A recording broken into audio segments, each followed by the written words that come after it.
this coronavirus is hitting a lot of people in the pocket. Small businesses especially. Yeah, small businesses, big time. Mm. Fortunately, Mark Cruz. Cruiser. Wow.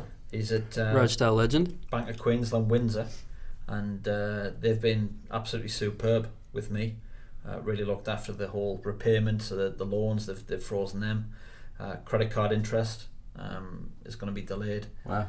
So look, we've been fortunate in my respect, but I would probably urge anyone with a small business or anyone who needs financial help to get yourself to Bank of Queensland, Windsor. Go and see Cruiser. Give him a shout. Yeah. Tough times ahead. It's probably only going to get worse. So the faster the better. Probably. Yeah. Sooner you get in there and see him, get yourself set up. I think it's probably going to be for the best. So yeah, Mark Cruz, Bank of Queensland, Windsor. Get yourself in and get sorted. Good morning, everyone. Tom Carroll from Total Compression here. If you're like me and find yourself running for the fun of it during this isolation period, please jump across to www.totalcompression.com.au or our Facebook page at Total Compression and Instagram at Total Compression to get yourself an isolation pack.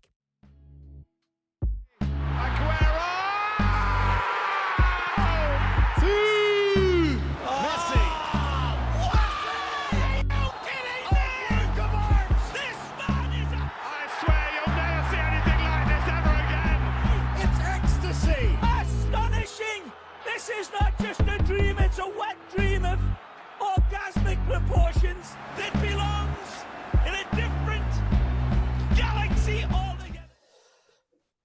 Hello and welcome to the Subs Bench, episode 7. It's a special edition tonight. It's only one part, but we've brought in the big guns, and we welcome Michael Bridges. Bridge, how are you doing? Oh, I'm good, mate. Thanks for having us. I feel quite at home, mate, when I heard you say the Subs Bench. That was half my career. So let's get into it, mate. Cool. Well, I know, look, we're pressed for time. Normally we have a chit-chat. We'll see how the lads are doing, but we're not that arsed, really. Well, you spoke about having the big gun in. I just saw this man's guns before, and very impressive. Well, quick for you, Bridgie. Quick. Well, you were talking about Dusty. Which one are you talking about, mate? Yeah. I was put your point at me, but it's right. Yeah, Pointing that way. Well, look, we'll get fired in. Obviously, let's start right at the beginning, Bridgie. So, your career, obviously, you had a fantastic career in the end, but it's got to start somewhere.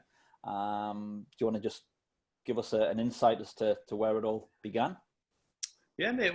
I had a very, very interesting upbringing, as in finding football. You know, all I did, I was lucky in a sense that I didn't have any brothers and sisters. Whether you look at that as a good thing or a bad thing, I saw it as a positive, because it was just me and my father, mate, and we would go, and he was a retired policeman, and we'd go to the local school field or be in the street or the back garden, and it was just football, me and him. And then as you get older, 6, 7, 8 and 9, you go out with your mates into the streets, in the back street of football, and you know the lads would still come round and knock on my door, and if I wasn't in, they would ask my mother if Joe could come out and play with him. You know, he was just he could cross a ball brilliantly.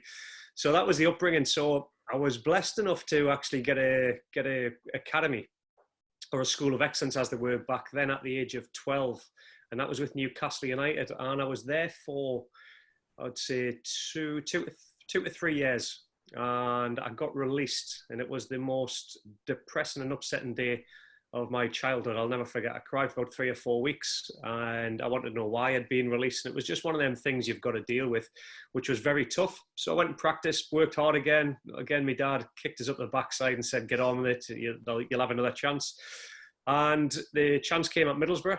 I had a 2-week trial there, and thinking that you're in with a chance again. And sadly, I got a second setback. I was told I wasn't good enough after 2 weeks to go on to be a YTS.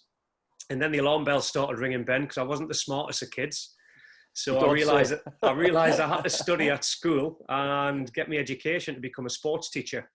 So we had a very good football team at school, Monk Seaton Community High School. A lot of the lads didn't end up going to university. We said we'll stick together for sixth form college, and we'll see if we can win the All England Cup over 2 years. And the thing that really helped me was my birthday. So I was the youngest in my school year, but I was also eligible to be the oldest if I dropped back in football in England. So I was an August birthday, and it actually saved my footballing journey, because when a scout came to watch, a guy called Jack Hickson came to watch Monk Seaton High School play. We had a goal scorer called Simon Foster. Now, Simon Foster was a goal scoring machine. Jack Hickson was a North East scout who had already spotted a guy called Alan Shearer. I'm sure you've all heard of him. He went on to do great things in the game. And Jack happened to come and watch this guy, Simon Foster. And thankfully, Simon was unfit for this game. He was off.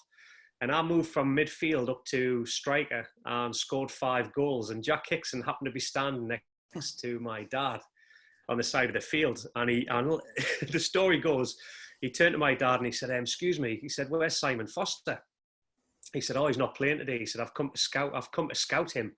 And my dad had said, oh, well, he should be looking at the other kid, that Bridges. He said, oh, well, who's he? He said, well, that Foster's shit. He said, Bridges is a good player. He's got 5 goals today. He said, all right. So a long story short, the numbers got exchanged. My dad pretended that he went to see the school teacher to get the telephone number for the house. And, it said, thanks for your help, blah, blah, blah. But my dad never asked where the scout was from.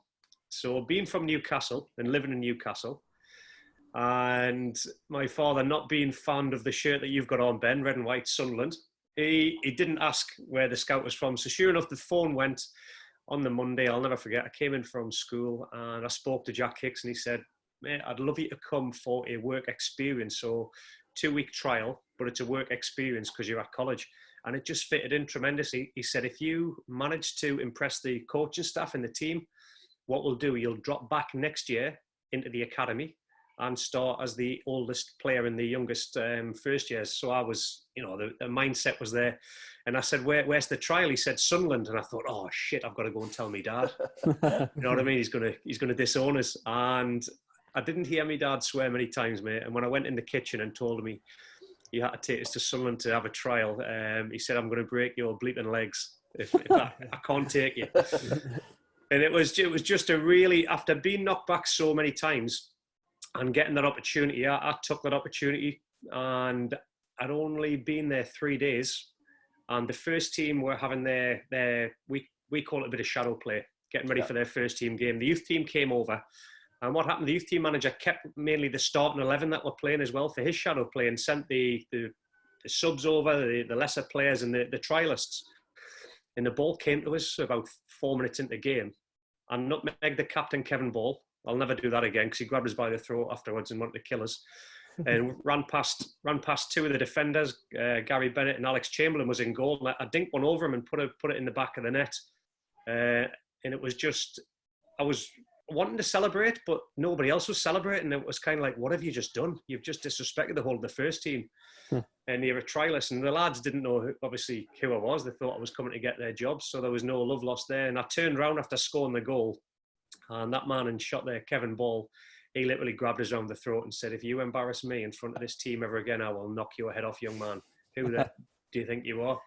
And that's where it stemmed from. It was straight after that session that they said, listen, can you tell your school that you're going to continue your education at Sunderland? We're going to take you down to the college twice a week and we want you to come in as a full-time scholar and an apprentice. And there was no chance I was going to turn the opportunity down after getting knocked back twice, mate. So I was in the right place at the right time. But also my father played a big hand in it. And I feel for Simon Foster because he lost a footballing career because of my dad. So just, I mean, obviously I'm well aware of it, but some of the people who watch the show might not be aware. So Sunderland Newcastle, the rivalry. Yeah. I know you've got a kind of, there's a story behind. I didn't have any problem with that in our family because I was living in Newcastle with my mum and dad, but playing for Sunderland. Until we played at St James's Park one night, and I think it was not long after the Grand National got cancelled because there was a bomb scare. Yeah. And I woke up that morning to hear my father and mother having a bit of a ding-dong and saying, get out of bed, we've been burgled or something. And when I went down, my father's car had his windows put out and his tyres had been slashed. And on our garage, it was kind of like, you allowed to swear in this, Ben? Aye. fuck off, you macking bastard, you don't belong here. And that was, you've got to leave. So I found that was quite disturbing and upsetting living in that area. And that was the first time we came across it, which wasn't nice. Did you move away from the family home not long after? Pretended I did, aye. Yeah. back to your washing. Get your washing done and your food. Yeah, well, I lived in a hostel for a bit as well with 40 other lads that were first year and second year YTSs who were the youth scheme policies. Yeah. So that was a bit of a learning curve, growing up with 40 lads in a hostel, which was fantastic, having a second mother and father. So, yeah, but that's the rivalry. It's pure hatred. And I think the funniest clip I've ever seen is a guy from Newcastle actually fighting a police horse. If you ever get a chance to look at that, that's how mad and dumb he was. Yeah, good. I think so. Obviously, you've gone to Sunderland and things have gone real well. I think in your first year in the youth team, because I was a young lad, only a few months behind you, and we used to get the Sports Echo every week. And I remember reading you and Beavers had got a hat-trick each in the same youth team game. The next week, I think you're in the first team squad. Peter Reid, the manager of the club, give us a little bit of insight about what Reid was like. Well, do you know what it is? He was an absolute psycho if you disrespected him.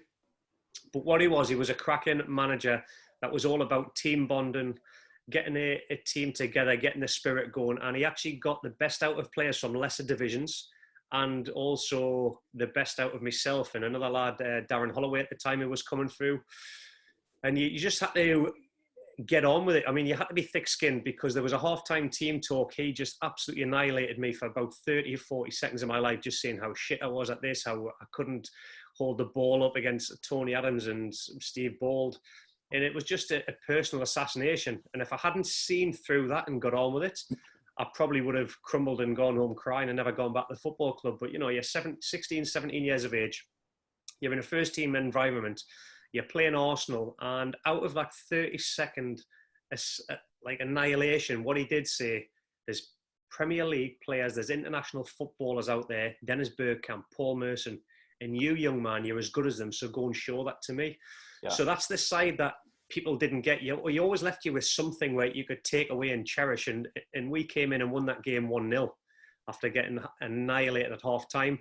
And the funny side of Reedy, there was a classic moment. I had been doing really well for the youth team in the reserves, and I hadn't been given a call up internationally. And some of the lads were already playing for Scotland, England and Ireland. And I had to go down the corridor. One of the lads said, Peter Reid wants to see you in his office. I'd never seen the gaffer before, by the way. This is before I made the first team. So I just walked in and I opened the manager's door and I walked straight in. And he just said, what the fuck do you think you're doing, young man? Get out and knock. Oh, Chris. So I had a panic up and I did the Michael Jackson moonwalk out of there, back into the corridor, shut the door. And then I knocked on the door and I walked straight in. And I said, you asked for us, Peter? He went, Peter. He said, get out this fucking door and have some respect and think about what you've got to do. And so I got out the room again. I'm thinking, what do I say? Oh, it's Mr. Reid, isn't it?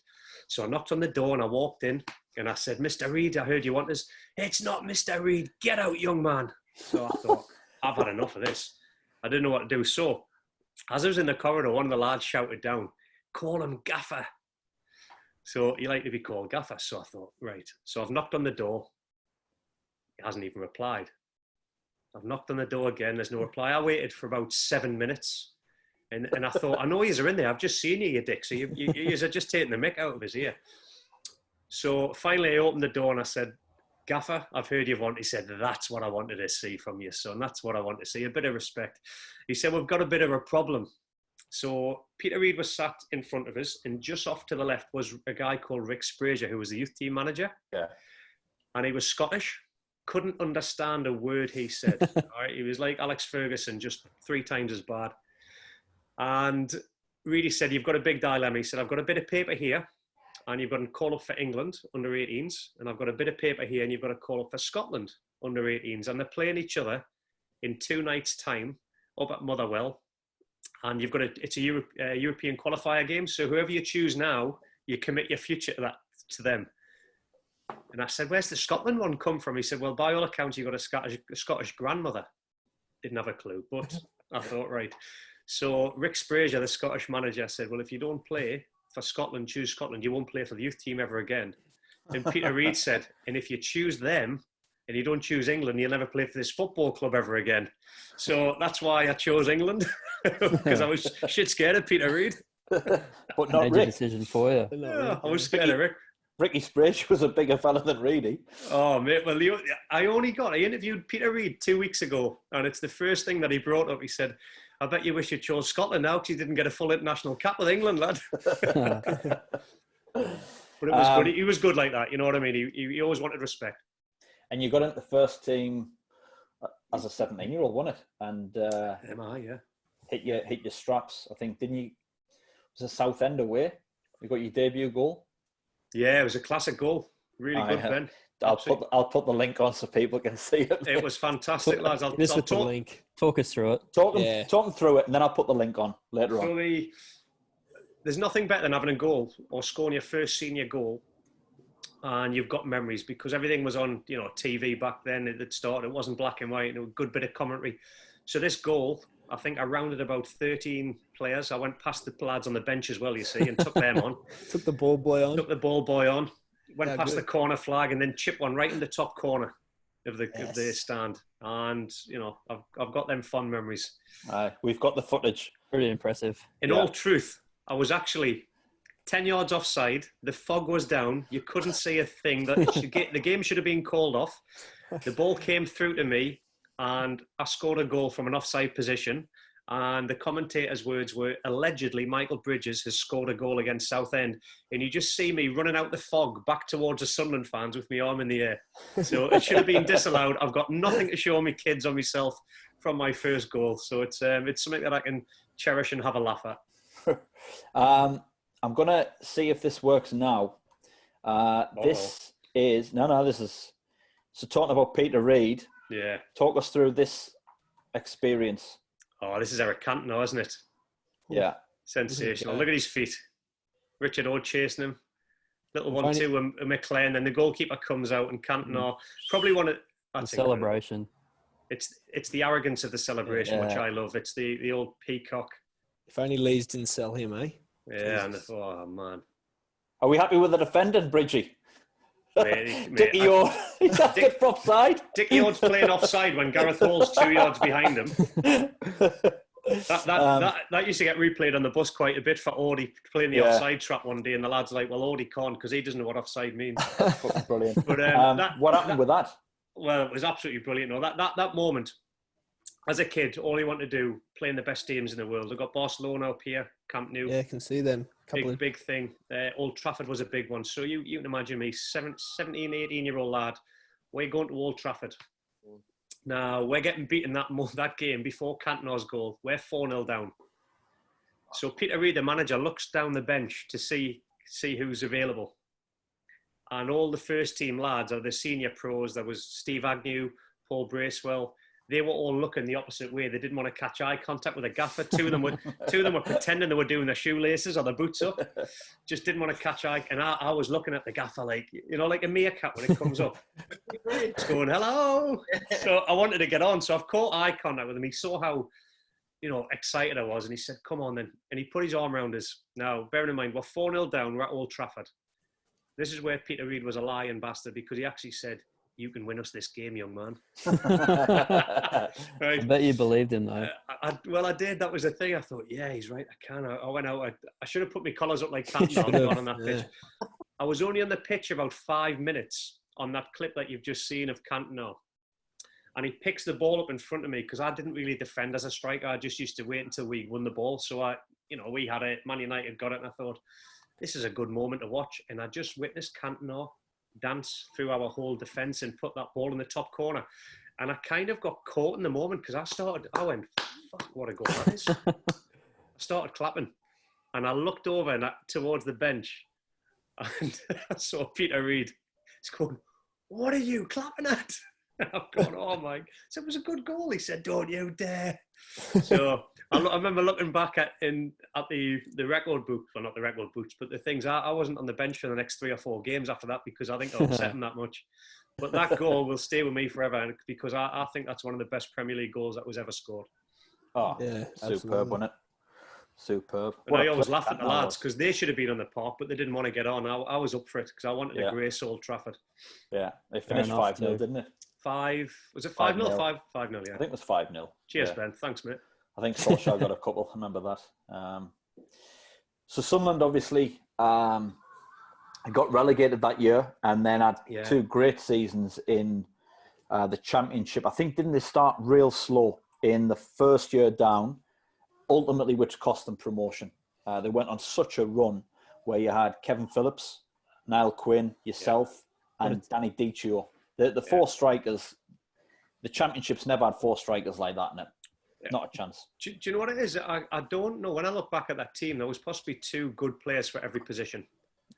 Yeah, certainly the second year. Definitely the second year. But I just remember we all knew our roles. I knew that if Kevin Phillips was fit, Kevin would play. Yeah. I knew if Niall Quinn was fit, Quinny would play. So you like the little and large combination. Yeah. If Kev was injured or suspended, that was my moment to shine. If Quinny was injured, it was Danny Dichio's moment to shine. There was no animosity. There was no cliques. You knew your roles and your responsibilities. You knew you had a job for the club to do. Now, I don't know, when I look back, I've been at a lot of football clubs. That dressing room and the Leeds United dressing room were probably the 2 best that I have ever been in for that kind of non-clickiness. Yeah. Everybody going in the same direction. There was no cliques. I've been to other clubs where very clicky. And you've got a group of 4 here, a group of 4 very selfish players.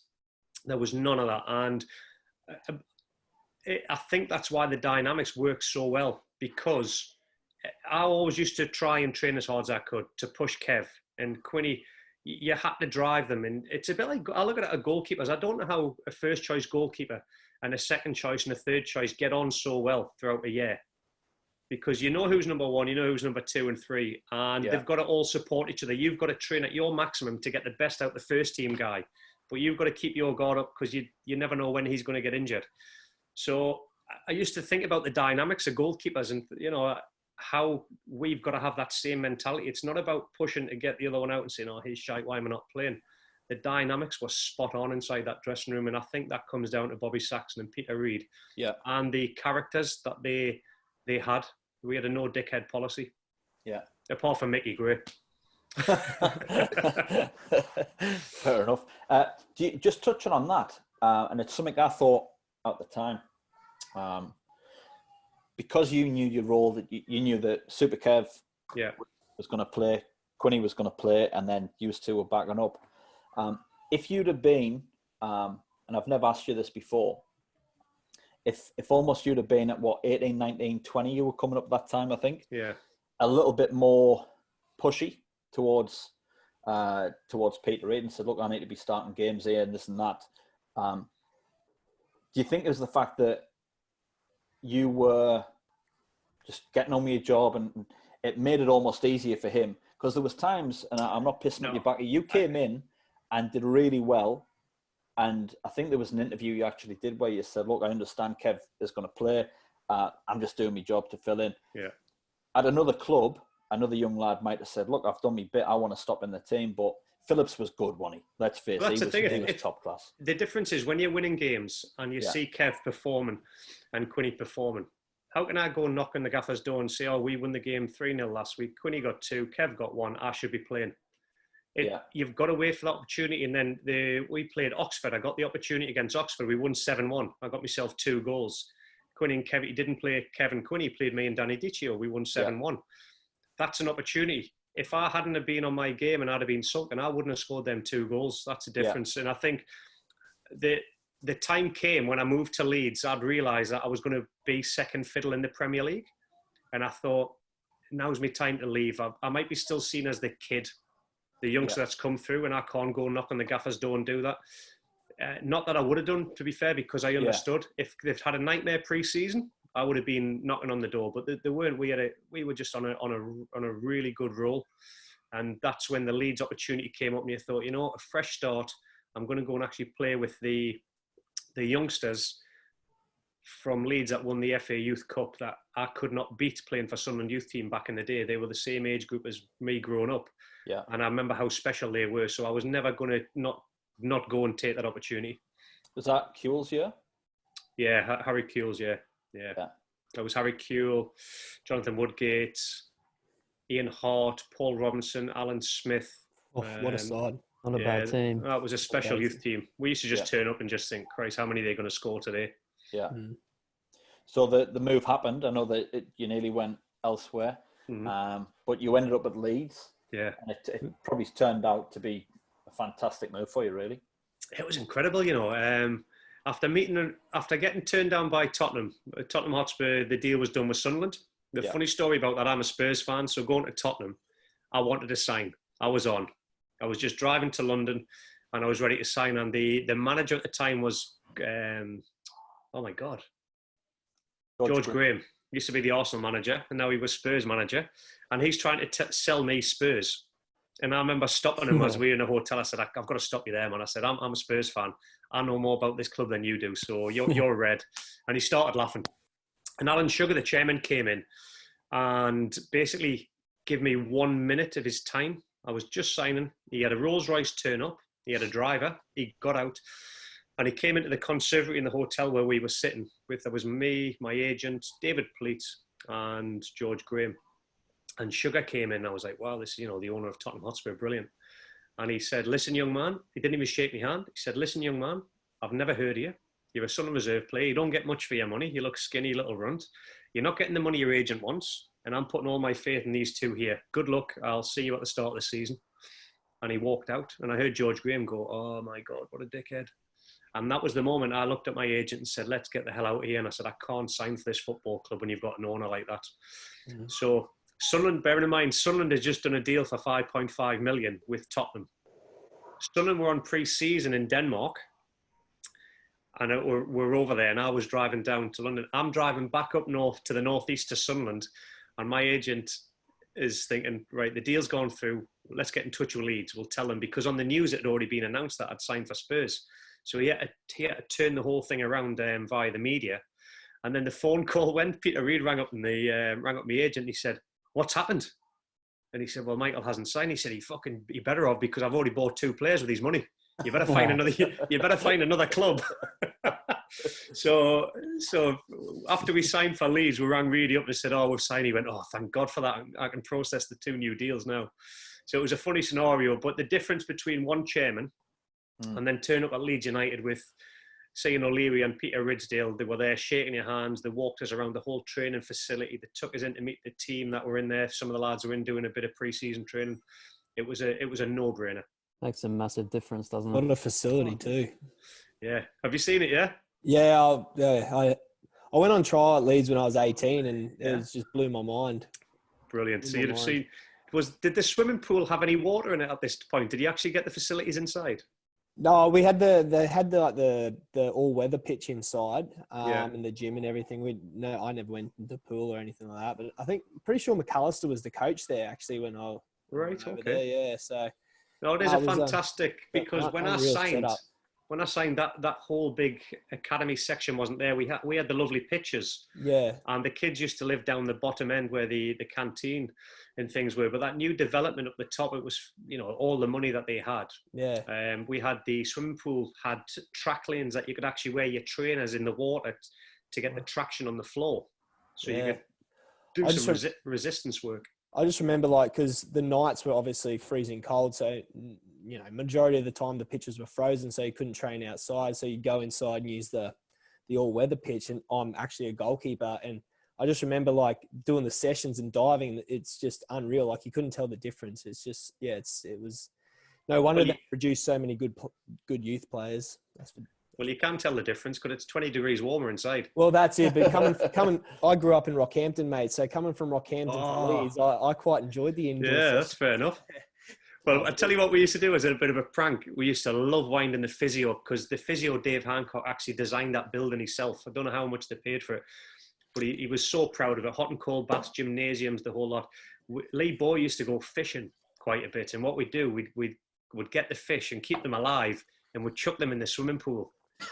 So funny, man. There's fish. Would you have these big bloody random? They didn't last very long because obviously the chlorine and everything in there. But to see them whizzing around and see Dave going, "Oh, you bastards, you've done it again!" Fantastic, man. It was like the biggest fish tank I've ever seen. Yeah. Just quickly on fish, we've got a couple more stories I want to get through, but didn't something happen with Kieran Dyer? Oh, you like him? Couldn't happen to a nicer guy, actually. He was just in Celebrity Jungle in England not long ago. And they go to the Gold Coast near the Versace Hotel there. That's where they stay.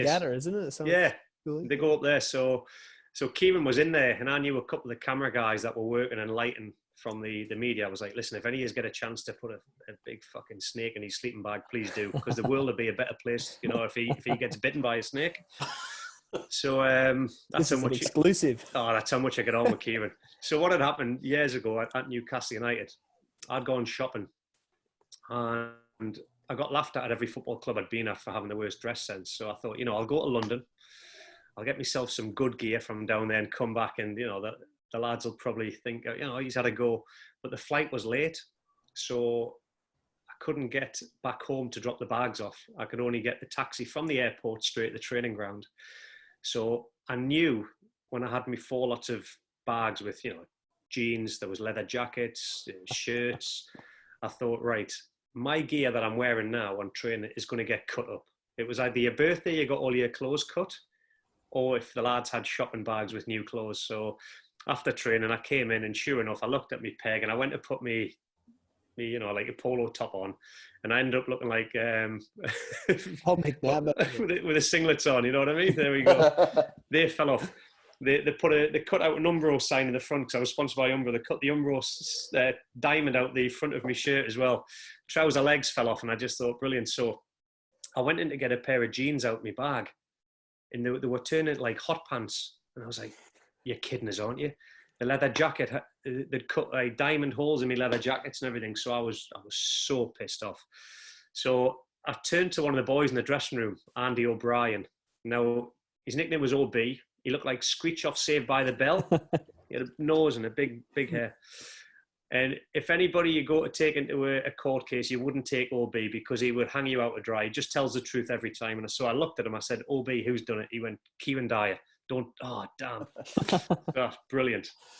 So long story short, I drove straight down to see my mates who, remember the river I was telling you about, the Tyne River? They've got a lot of trawler boats come in with the cod and the fresh fish for the fish and chips that England are famous for. One of my mates, Anthony Ishmael, used to play for Newcastle United Academy when I was there. So I went down to see him. He's got a fish and chip shop. I said, Ishi, I need 3 bags of offal. And in offal's the guts, the heads, it stinks. He said, what for? I said, you'll probably read about it or hear about it in the press in the next couple of days. I'm going to put it on Kieran Dyer's car. Because I just read Paul Gascoigne's autobiography. And he did the same at when he was up at Rangers in Scotland with the salmon. And he planted 3 in the car. So I got the training ground. I told the security man what I was going to do. I said, when Kieran comes, gives you the car keys, you come and find me. And mate, I put one on his car engine. He had a Porsche Cayenne. I lifted the engine, I poured it on, and he'd obviously been late for training because it was sizzling when it hit the bloody engine. It was fantastic. And then I went into his glove box and I poured one in his glove box. Now, I'd never seen the inside of a Porsche Cayenne before, and it had a lovely suede interior. And it was cream. So when I opened up the glove box and I poured in the offal and all the fish guts and the blood, I shut the glove box and I looked and I went, oh shit. It was like a sponge absorbing the blood, and it came across the dashboard. So I thought, I'm in trouble here, but I've started it now.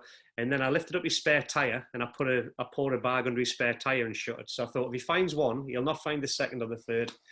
And sure enough, the team travelled that afternoon, so he never went back to his car. They travelled, They played away. I was injured, funnily enough, so I didn't have to travel. And Sunday morning, the security man rang us up. And he said, Bridgie, I've got it. It was Davey. He said, Bridgie, you're going to laugh. I said, what? He said, that I am not kidding you. I've got the camera on Kieran's car, so you can all come and witness it on Monday morning. He said, the team bus arrives back in about an hour. He said, there is a cat, a white cat, sitting outside of his car, just waiting because it can just smell. And the footage was brilliant because you just see Kieran come back from the team bus, open the door, the smell hits him. Oh. And he ended up, he rang us up, he said, I know it's you. And his words to me were, I didn't do it, you've got no proof. And I said, you play with fire, you get burnt. And I got him big style. He got the car fumigated 3 times. He couldn't get rid of the smell. It cost him about 80,000. And I was like, yes. So he was just, the reason he knocked me, it was, we used to call him the blinking. He had a lot of bling. He didn't have any manners. There was people at that training ground that I knew personally. My father had grown up with some of them that cleaned your car. There was no pleases, there was no thank yous. And if you disrespect people like that make your tea and clean your kit, you've got no chance. And when he disrespected Bobby Robson, the manager, that was me and him done. No time for him. That's fair enough, I think. Plus, he got dusted by Boya, so. Well, yeah, exactly. Well, when I saw that, obviously you don't like to see stuff like that. And then I realised it was Kieran and my ex-colleague Lee Boy. I thought, Lee, just put one on him, will you? It was one of the worst fights I've ever seen, though. Well, both players got sent off. Someone could have landed one at least. Yeah. It was almost like when you know, anyway, we won't go on to that, Dust. It's we've been we've addressed that one. We've addressed that a couple of times. Charity fight night. Bridgie, maybe you can get maybe Bridgie and Kieran Dyer can be on our charity boxing night, maybe, Benny. Oh no. It'd have to be UFC. UFC. Yeah, I'd want to get him. Benny's frozen. Benny's frozen. I'd want him in a headlock. What I'm doing, I'm setting him up here. All right, here we go. I want to know about the swapping shirts at Milan. Well, actually, I think it's in the background of me here now. You can. I've got the Barcelona one there, but I've actually got the AC Milan one on the wall. So do you reckon Costa Curta's got yours up there? Well, I'll tell you a story, won't I? So that Milan one, it was interesting. I love collecting football shirts and swapping. And the AC Milan game, you pinch yourself. You've got Maldini to the left of your mark, and you've got Costa Curta. Shevchenko was playing up front with Bierhoff. And it was Dida was the goalkeeper from Brazil. And it was an incredible night because we scored a goal and went 1-0 up with about 10 minutes to go. So I thought, you know what it is? I'm going to go and stand next to Maldini. And I'm going to go back on him because I want his shirt. So the referee blows the whistle. Bearing in mind, I've turned to Maldini, I've shaken his hand, I've said, mate, give us your jersey, that'd be nice. And he said, oh, sorry, Kuehl's got it, Harry Kuehl. I was like, yeah, fucking jokers. So I turned around, I ran to the midfield, and I've tried to swap with, I can't think who was the midfielder at the time. Who did I try and swap with? Anyway, he brushed us off and he said it was McPhail. I ran to Shevchenko, shook his hand. I couldn't get one. Now, the other guy that had been marking me, he's still a big name, was Costa Curta, the defender, but it's not the kind of one you want to put on your wall if there's a Maldini or a Shevchenko. So Costa Curta swapped shirts. And it was an interesting night because what had happened, we'd knocked AC Milan out of the Champions League. And they did a lap of honour, or a kind of half lap, to clap the fans, their fans and our fans, which is something I've never really seen before. And as we were a young team at Leeds, so I'm walking off, I went, Harry, whose shirt you got? Did you get Maldini's? Did you? He went, yeah. I said, oh, damn. I said, right. He wasn't lying. I said, I've got Costa Curta here. And as I said that, I turned around and I saw Costa Curta. He literally picked up my shirt, had a look at it, and just went, stuff that. And he threw it into the Leeds end. And he threw it into the fans. And I'll never forget, the lads all started laughing and went, Christ, he must have been impressed by your performance. So I was absolutely devastated, but I still had the respect of putting him up on my wall. Mate. Anyway, last 3 months ago, I was on social media on Twitter, and I put up my shirt collection.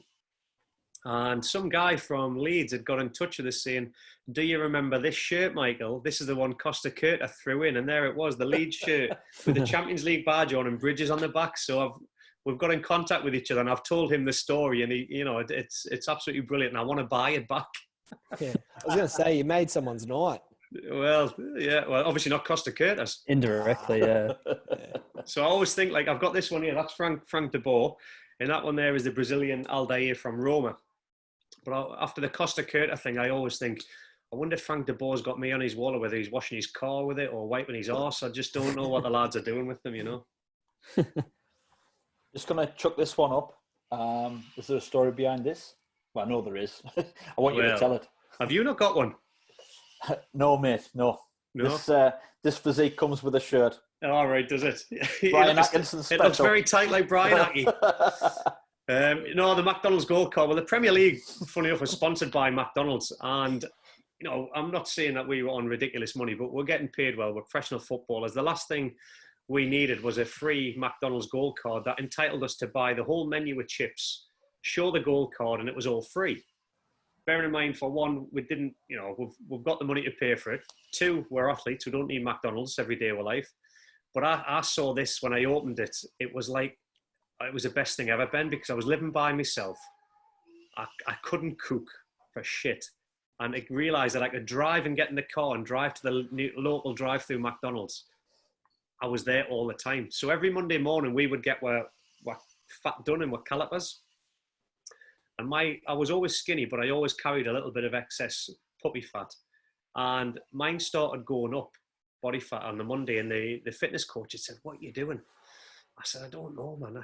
He said, Are you been going to McDonald's with the lads?" No. He said, "You have, haven't you?" I said, "Yeah." So I admitted defeat, because Lee Bowyer was like that.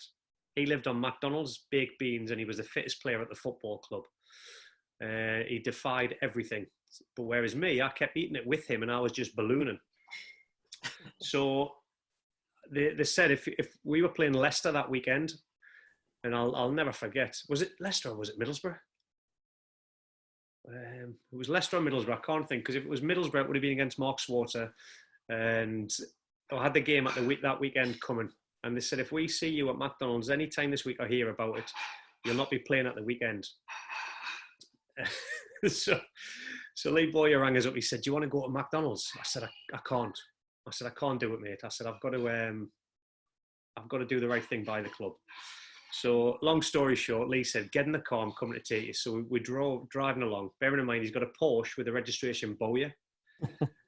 Could have been less discreet. So we're heading in, and just as we turned into drive-through, I didn't realise the gaffer and the physio had gone the other way past us and seen us pulling in. So they did a U-turn, came in, and I was just about to tuck into a burger, and I heard this car horn go, and it was like beep beep, and I went, "Oh Christ!"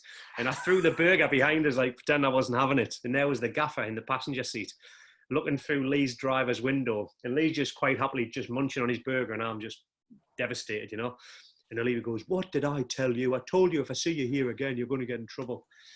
So I got it. I was like, I'm sorry, bloody God. If you don't score at the weekend, I'm confiscating your McDonald's gold card. I said, "Well, the physio's, the kit man, the fitness coach has already got me gold card, so you can't. I've used Lee's today." He said, "Well, if you don't score at the weekend, it's the last time you play for this football club and you're getting fined." So when I scored, I ran off and I do this burger celebration at that game, and I give it to the staff.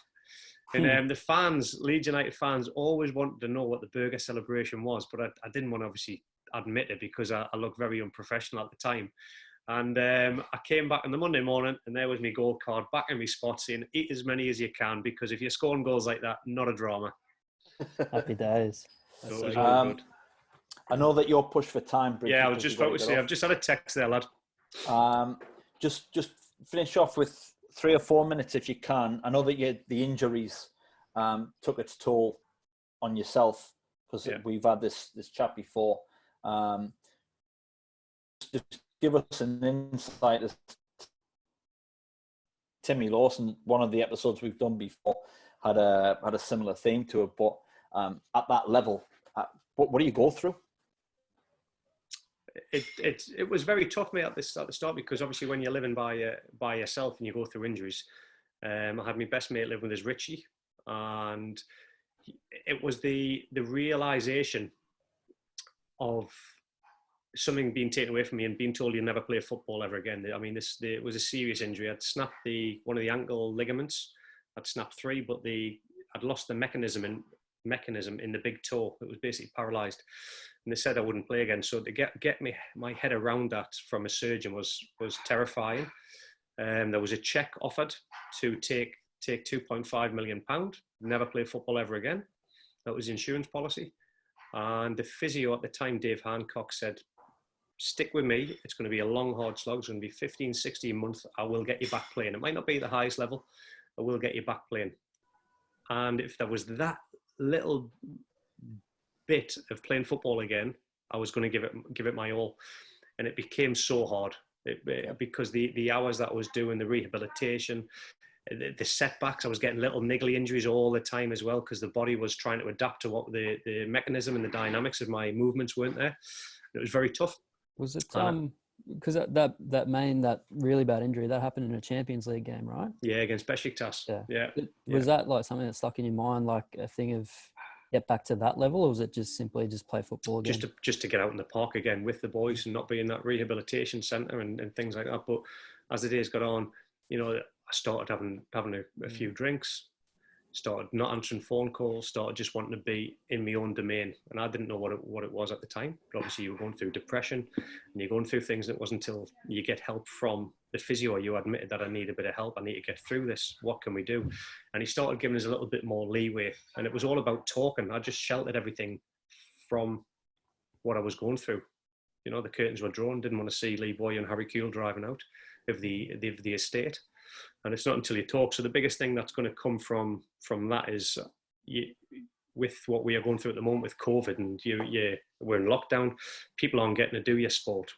We're not getting to socialise as much as what we used to. When you're talking to your mates, or you're talking to your friends about stuff, the interaction with sport comes with that.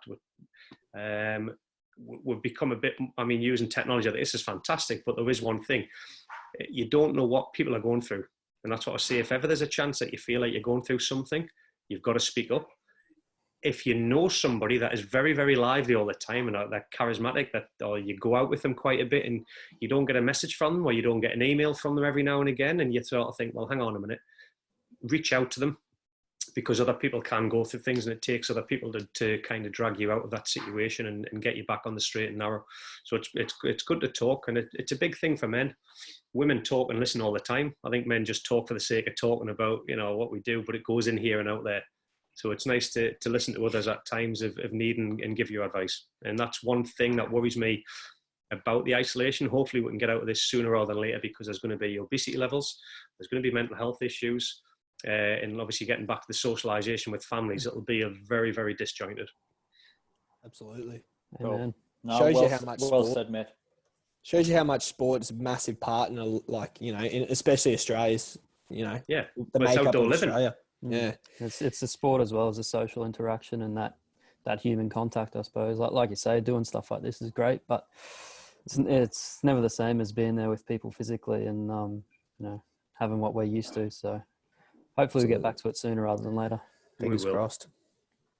Yeah, definitely. Well, look, Bridgie, I know you've got to get away for work. Good luck with the quiz tonight. Thank you very much, son. 2 out of 2. I'm going for a hat trick tonight. Get in there. I think I'll get that one on. We need a quizmaster next week, don't we, Benny? Yeah. He's already tried to rope us into that. I'm working every night. If it's 5 o'clock, not a problem. If it's 8 p.m. onwards, no chance. We'll make it work. Well, do us a favour. Give us a plug on Optus tonight, the subs bench. Will do, mate. They can follow us at the Subs Bench on Instagram, Bridgie, just in case you're interested. And I'm happy to tweet all that stuff. I can't say that on air because Optus will kill us. But I'll give the Subs Bench a mention for sure. Subs Bench podcast. We appreciate it. Bridgie, let them know there's something to look at too, Oh, mate, you're we not can't wrong. see you, Nabby. You're fucking camouflage, mate. All I can see is the biceps. Bridgie, take a screenshot of this as well, will you? Did you used to watch? Yeah. Someone take a shot because my kid's got the phone. Can you remember Bo Selector? Aye. Don't Nabby look like the bear? Bedtime bear.